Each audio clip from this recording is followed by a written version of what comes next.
Hello friends, good morning and welcome to my channel online study era. दोस्तों, आप सभी का मेरे स्टडी चैनल पे तहे दिल में आपका स्वागत करता हूँ। आई विश आप सभी की जो है आने वाली एग्ज़ाम में अच्छी मार्क आप सभी को मिल सके, ये मेरी इच्छा है। मैं प्रभु से ये प्रार्थना करता हूँ आप सभी की जो सक्सेस का रास्ता वो यहाँ से निकले, ताकि आप जाके आगे अपने फ्यूचर में आप अपने माँ बाप, अपने सगे संबंधी का भी नाम रोशन कर सकें। चलिए मैं स्टार्ट करता हूँ आज के हमारे इस लेसन को। Lesson number 3, now the leaves are falling fast, जो Bihar board students class 12th के लिए काफ़ी ज़्यादा बेनिफिशियल होने वाले हैं, क्योंकि मैं आपको अभी तक के प्रोज सेक्शन के सारे लेसन कवर करवा दी हूँ ऑब्जेक्टिव का, क्योंकि आने वाले जो एग्ज़ाम्स हैं उसमें 50% आपके ऑब्जेक्टिव क्वेश्चंस बनते हैं और उसी ऑब्जेक्टिव वही पैटर्न पे मैं आपका इसमें तैयारी करवा रहा हूँ। यदि आपने इससे पहले एक ऑब्जेक्टिव सीरीज़ नहीं देखा है तो आप जाकर एक बार ज़रूर देखें, ये मेरा आपसे गारंटी है। आप उस सीरीज़ को अगर एक बार देख लेते हो तो आप ज़िंदगी में कभी इस क्वेश्चंस को भूल नहीं पाओगे। ज़िंदगी मतलब जब तक आपकी 12th की एग्ज़ाम नहीं होती है तब तक के लिए। चलिए हम लोग स्टार्ट करते हैं lesson number 3, now the leaves are falling fast, जिनके पोएट के बनते हैं हमारे W.H. ऑडेन। इसमें हम लोग आज बहुत ही इंपॉर्टेंट क्वेश्चन का डिस्कशन करने वाले हैं। देखते हैं हम लोग फर्स्ट क्वेश्चन से। फर्स्ट क्वेश्चन लिखी हुई है, now the leaves are falling fast is written by. Now the leaves are falling fast लिखी गई है किनके द्वारा? Sir John Keats. John Keats जो बनते हैं आपके पोएट बनते हैं और टू ऑटम के। वाल्टर डी ला मेरे जो आपके पोएट बनते हैं एन एपिटैफ के। एन एपिटैफ के जो पोएट बनते हैं उनका नाम बनता है वाल्टर डी ला मेरे। T.S. एलियट जो बनते हैं वो आपके बनते हैं मैकाविटी द मिस्ट्री कैट के पोएट। And W.H. ऑडेन जो है यहाँ आपका सही आंसर बनेगा। W.H. ऑडेन जो है आपके सही आंसर बनते हैं, now the leaves are falling fast के ऑथर हैं, पोएट हैं। Next question number 2, according to the poet, कवि के अनुसार ह्यूमन लाइफ मतलब मानव की जो जीवन है इज़ नो बेटर दैन। ये जो मानव की जो जीवन है वो अच्छी नहीं है। किससे अच्छी नहीं है सर? यहाँ पे तुलना हो रही है, क्योंकि दिख रहा होगा आपको दैन लिखा हुआ है। जब भी कभी किसी सेंटेंस में आपको दैन दिख जाएगा, हमसे हमेशा समझिए जो पीछे जो एडजेक्टिव जो यूज़ हो रहा होगा वो हमेशा कंपैरेटिव डिग्री में ही यूज़ होता है।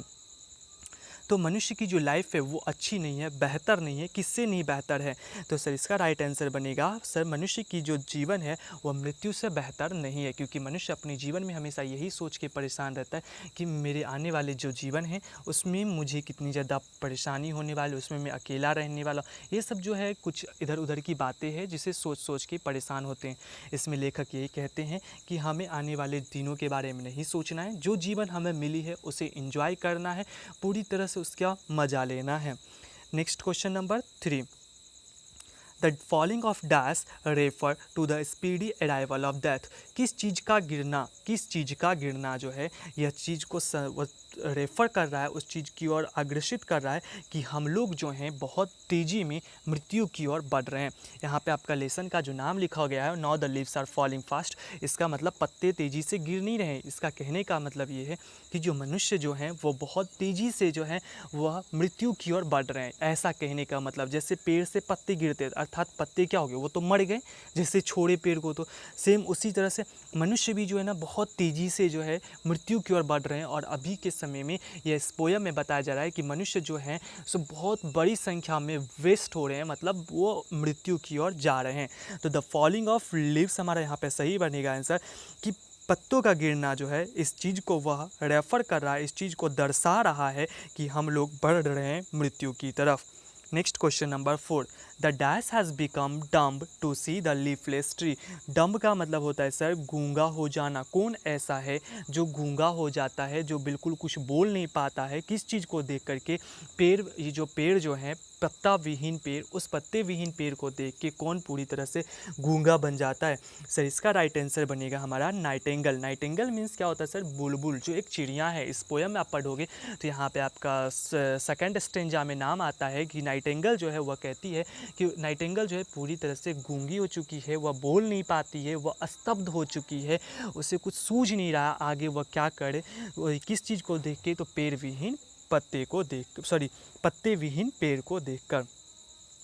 आई होप आपको ये 4 क्वेश्चंस क्लियर होंगे। Next question number 5, trees said there leaves इन। पेड़ जो हैं अपने पत्ते को गिराते हैं। सेड का मतलब होता है गिराना। कौन से मौसम में गिराते हैं सर? ये ऑटम में गिराते हैं। आपने इससे पहले भी पढ़ा होगा और टू ऑटम, उसमें भी ये क्वेश्चन आ गया था। तो trees said there leaves in dash, पेड़ अपने पत्तों को गिराते हैं। कब गिराते हैं? वो ऑटम में गिराते हैं।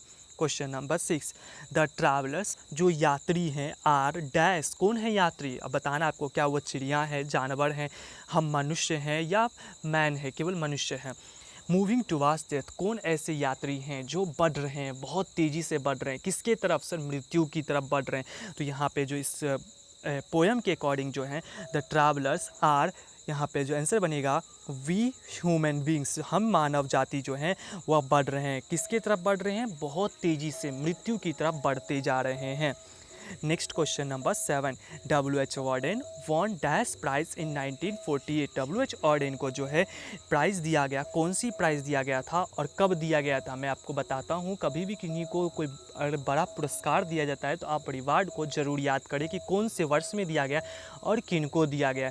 तो सर इनको जो प्राइज़ दिया हो वो तो मैं बाद में बताता हूँ, पहले इनको किसके लिए प्राइज़ दिया गया था? एक मिनट, इनको जो प्राइज़ जो दिया गया था, इनकी एक बुक है जिसमें से the now the leaves are falling fast आई है, जिस बुक का नाम है द एज ऑफ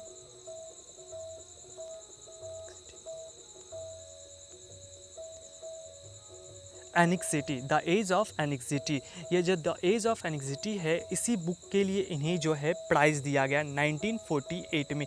एनिक्सिटी का मतलब होता है व्याकुल होना, परेशान होना। तो इन्हें कौन सा प्राइज़ दिया गया सर? सर क्या एबल प्राइज़ दिया गया? एबल प्राइज़ दिया जाता है मैथमेटिशियन को, जो गणितज्ञ होते हैं उन्हें, पूरे जो भी विश्व भर में जो अच्छे गणितज्ञ होते हैं उन्हें अभी भी यह एबल प्राइज़ दिया जाता है। नोबेल प्राइज़ आप बिल्कुल जान रहे होंगे। सर बाफ्टा अवार्ड क्या है? सर बाफ्टा अवार्ड जो है ये ब्रिटेन में जो है फिल्म इंडस्ट्री को लेकर के ये अवार्ड दिया जाता है, जिनकी बहुत अच्छी फिल्म होती है। ये यूके का एक अवार्ड है बाफ्टा अवार्ड्स। और पुलित्जर प्राइज़, पुलित्जर प्राइज़ जो है लिटरेचर हिस्ट्री में जो अच्छे करते हैं उन्हें यह पुलित्जर प्राइज़ से सम्मानित किया जाता है। तो सर इसका सही आंसर बनेगा पुलित्जर प्राइज़ जो है इन्हें दिया गया है, डब्ल्यू.एच. ऑर्डेन को पुलित्जर प्राइज़। और ये आपके बुक में एकमात्र ऐसे व्यक्ति हैं जिन्हें पुलित्जर प्राइज़ से 1948 में सम्मानित किया गया। इसीलिए क्वेश्चन काफ़ी ज़्यादा आपका इम्पोर्टेंट होने वाला है, इसे आप बिल्कुल याद रखेंगे। पुलित्जर प्राइज़ दिया गया था, कौन से बुक के लिए दिया गया था? तो इसका आप सही आंसर बताएंगे द एज ऑफ एनिक्सिटी। मैंने इस बुक का नाम इस वीडियो सीरीज़ में नहीं डिस्कशन किया, लेकिन आपको इस चीज़ का ध्यान रखना है कि इन्हें जो पुलित्जर प्राइज़ जो दिया गया वह द एज ऑफ एनिक्सिटी के लिए दिया गया है। Next question number 8, the dash of death are the whispering neighbours, कौन ऐसे हैं मृत्यु के जिसे विस्परिंग नाइवर के नाम से हम बुलाते हैं? ये सर विस्परिंग नाइवर का मतलब क्या होता है? सर विस्परिंग का हिंदी होता है कानाफूसी करना, और नाइवर का मतलब होता है पड़ोसी। तो क्या पड़ोसी के कानों में कानाफूसी करना है? नहीं सर, ऐसा कुछ नहीं है। यहाँ पे विस्परिंग नाइवर का मतलब होता है जो यमदूत, आपने सुना होगा ना यमदूत, जो यमदूत हैं उसी को विस्परिंग नाइवर कहा गया।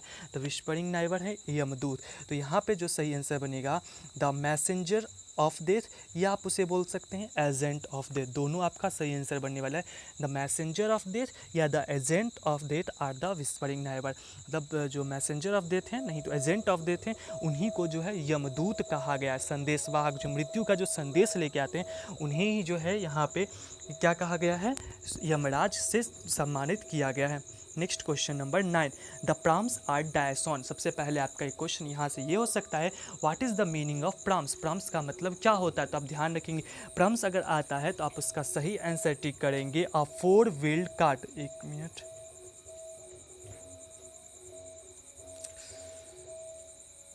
प्राम्स अगर आता है तो अगर प्राम्स ऑप्शन में रहता है तो इसका सही आंसर आप टिक करेंगे अ 4 व्हील्ड कार्ट। मतलब एक 4 चक्के की लकड़ी की गाड़ी, जो आप लोग भी शायद बचपन में चलाए होंगे, वही लकड़ी की गाड़ी यहाँ पे बात हो रही है। The prams are dash on, ये जो प्राम्स हैं, ये जो लकड़ी की जो गाड़ी है वो क्या हो रही है? तो यहाँ पे स्लीपिंग ऑन, क्या लकड़ी की गाड़ी सो रही है? क्या रोलिंग ऑन, लुढ़क रही है? या स्टैंडिंग, खड़ी है? लाइंग, या गिरी हुई है, लेटी हुई है?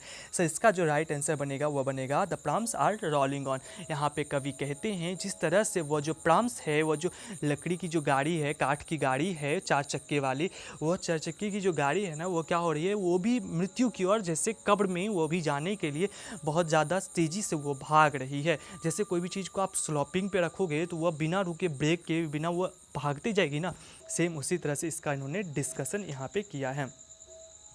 नंबर 10, डैश वाटरफॉल, ऐसी कौन सी झरने हैं, कौन सी ऐसी वाटरफॉल हैं कुड ब्लेस द ट्रैवलर, जो एकमात्र हैं जो मरने के बाद लोगों को जो है, उन यात्रियों को जो है उनके रास्ते से जब जा रहे होते तो उनको वो आशीर्वाद देते हैं। तो यहाँ पे कौन से वाटरफॉल होते हैं? तो सर पानी का तो कोई रंग होता नहीं है वैसे, लेकिन जब इसमें चर्चा किया गया है तो इसमें लेखक जो है, पोएट जो हैं, वह चर्चा करते हैं वाइट वाटरफॉल का। तो इसका राइट आंसर बनेगा white waterfall could bless the travellers passing through the way.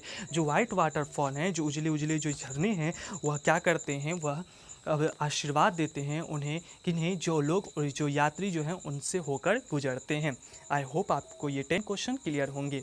Leaves are falling fast means, जो अब पत्ते जो तेज़ी से गिर, इसका मतलब क्या होता है सर? इसका मतलब होता है सर अराइवल ऑफ, मतलब आगमन। अराइवल का मतलब क्या होता है? आगमन। किस चीज़ का आगमन सर? बुढ़ापे का जो उम्र जो बढ़ती जाती है उसी के आगमन को हम लोग कहते हैं लीव्स आर फॉलिंग। हम लोग नहीं कहते हैं, यहाँ पे W.H. Odean, Whitson, hertz warden जो हैं इन्हीं कह रहे हैं कि अब जो है पत्ते तेज़ी से गिर रहे हैं। ये नहीं, पत्ते नहीं गिर रहे हैं, कि मनुष्य जो है वह बहुत तेज़ी से जो है वह बुढ़ापे की ओर बढ़ रहे हैं। तो इसका राइट आंसर याद रखेंगे, इसका राइट आंसर जो है arrival of old age. Next question number 12, W.H. Odean was born in. W.H. Odean का जन्म कब होता है सर? W.H. ऑडेन का जन्म होता है सर 1907 में। आप याद रखेंगे बस एक लाइन में। W.H. ऑडेन की मृत्यु कब होती है? तो एक लाइन में आप इसका भी आंसर याद रखेंगे। उनकी मृत्यु होती है सर 1973 में। नेक्स्ट नंबर 14,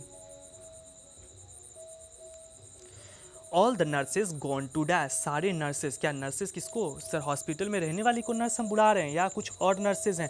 सर यहाँ पे नर्सेज कहने का मतलब ये है कि जो पेड़, आपने कभी देखा होगा कि पेड़ होते हैं, ये बड़ी बड़ी सी जो पेड़ हो रही है, और उस पेड़ के नीचे में जो कुछ फ्लावर लगे होते हैं जिसकी रक्षा जो है इस टाइप के पेड़ करते हैं, और इसी तरह के पेड़ को जो है हम नर्स कहते हैं, अर्थात रक्षा करना। जैसे आप हॉस्पिटल में जाते हो, आपकी रक्षा जो करते हो उसे नर्स बुलाते हैं, सेम उसी तरह से है यहाँ पे छोटे से जो फूल लगे होते हैं, नीचे में जो फ्लावर लगे होते हैं, उनकी रक्षा करने वाला ये पेड़ होता है, इसी को हम नर्स कह रहे हैं। तो क्वेश्चन क्या था? All the nurses gone to die. सारे जो नर्सेज हैं, सारे जो पेड़ हैं वो जा रहे हैं। कहाँ जा रहे हैं? क्या वो रोलिंग कर रहे हैं, टेम्पल जा रहे हैं, चर्च जा रहे हैं, या ग्रेव में जा रहे हैं? सर इसका राइट आंसर बनेगा सर वो ग्रेव में जा रहे हैं। ग्रेव का मतलब होता है कब्र। जितनी भी ये जो नर्सेज है, जितने भी जो पेड़ हैं जो रक्षा कर रहे हैं, अब पेड़ ही नहीं, यहाँ पे हमारे पेड़ को हमसे रिलेट कीजिए, हम मानव से रिलेट कीजिए, कि हम जो मानव हैं, जो हम एक दूसरे की रक्षा के लिए बने हुए हैं, हम आने वाले पीढ़ी के लिए हम रक्षा करते हैं, वो सब क्या कर रहे हैं? हम लोग बहुत तेज़ी में जा रहे हैं कब्र की ओर। यहाँ पे all the nurses gone to the grave, ये भी सही होगा, या यहाँ पे आपका ऑल द प्रॉम्स भी लिखा रहेगा और ऐसा ऑप्शंस रहेगा गोन टू द ग्रेव, वो भी सही होगा। Next question number 15, nurses stand for dash. Nurses किसके लिए इस कविता में चर्चा किया गया है? तो नर्सेज क्या पौधे के लिए, पेड़ के लिए, फ्लावर के लिए, या क्रीपर के लिए? क्रीपर का तो होता है जो नीचे फैलते हैं उसे क्रीपर कहते हैं। तो नर्सेज सर इस पोयम में जो यूज़ किया गया वह एक पेड़ के लिए यूज़ किया गया है। आई होप अभी तक आपको हर एक क्वेश्चन समझ में आए होंगे। नेक्स्ट क्वेश्चन नंबर 16, फ्रेंड्स यदि आपको यह मेरा सीरीज अच्छा लग रहा है तो प्लीज़ वीडियो को लाइक करें, इससे हम मोटिवेट होते हैं कि हमने आपके लिए कुछ अच्छा किया है, और प्लीज़ सब्सक्राइब करना बिल्कुल ना भूलें। चलिए question number 16, now the leaves are falling fast is a dash. Now the leaves are falling fast एक प्रकार का है, क्या है ये? सर ये पोयम तो है ही, लेकिन पोयम हम इसको नहीं बोलेंगे। अगर इसके लैंग्वेज में आते हैं सर तो ये हमारा एक लिरिक्स बनता है। लिरिक्स जिसे हम सॉन्ग ही बोलते हैं, सॉन्ग का जिसे हम सिनोनिम्स बोल सकते हैं, वही दिया गया है। तो लिरिक्स बोले या सॉन्ग्स बोले, दोनों आपका सही होगा। Now the leaves are falling fast एक प्रकार का लिरिक्स है या सॉन्ग से गीत है। नेक्स्ट क्वेश्चन नंबर 17, एक मिनट।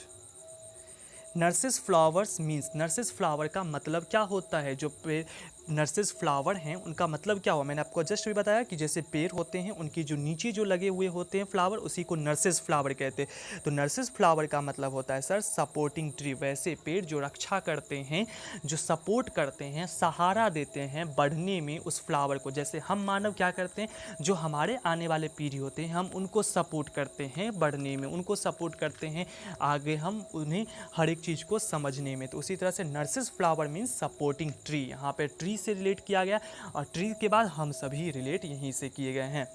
नेक्स्ट क्वेश्चन नंबर 18 में है, आपको कुछ मीनिंग पूछा जाता है, जैसे यहाँ पे ट्रॉल्स है। ट्रॉल्स का मतलब क्या होता है? सर ट्रॉल्स का मतलब होता है, यहाँ पे आपको मिल जाएगा कभी एग्जाम में इस तरह से। तो ट्रॉल्स का आप मतलब बस इतना याद रखेंगे, विक्ड पर्सन। वैसे लोग जो बहुत ही दुष्ट टाइप के होते हैं, जो जिसे भूत प्रेत आप बुला सकते हैं ना, मतलब बहुत गंदी टाइप के आदमी लोग होते हैं, उन्हें हम ट्रॉल्स बुलाते हैं। लास्ट डिस्ट्रेस का मतलब क्या होता है? सर लास्ट डिस्ट्रेस का मतलब होता है एंड ऑफ लाइफ। मतलब जब सॉरी जीवन का जो अंत होता है उसे ही हम लास्ट स्ट्रेस के नाम से बुलाते हैं। ध्यान रखेंगे ये दोनों वर्ड को। 19 and the last question, old last but not the list. Old person feel lonely. जो बूढ़े लोग होते हैं वो अपने आप को अकेला महसूस करते हैं। एज दे ग्रेजुअली, ऐसा इसीलिए कि वो धीरे धीरे बिकम डैश, वो क्या होते हैं? जो बूढ़े लोग होते हैं वो अपने आप को बहुत अकेला समझते हैं, क्योंकि वो धीरे धीरे क्या होते हैं सर, वह धीरे धीरे जो है ना वह सुस्त हो जाते हैं, इनएक्टिव हो जाते हैं, जिस वजह से वो अपने आप को अकेला समझने लगते हैं।